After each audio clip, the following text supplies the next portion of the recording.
இந்த பங்களூவை கட்டி முடிச்சிட்ட பிறகு இந்த பங்களோக்கு எந்த ஓனரும் இன்னும் வரல, யாருமே இந்த பங்களோ இன்னும் வாங்கலை. அது ஏன் இந்த பங்களோ யாரும் வாங்கலைனாக்கா, இந்த பங்களோவில் நடந்த ஒரு பெரிய இன்சிடெண்ட் தான் காரணம்னு சொல்கிறாங்க.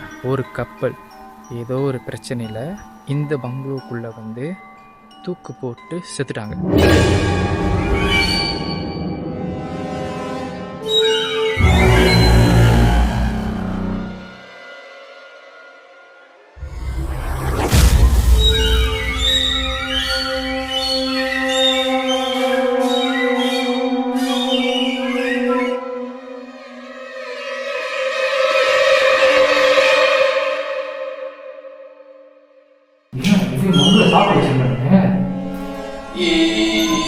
என்னது என்னது தமிழ் ஒரு கோழியை போட்டு வச்சிருக்கானுங்க.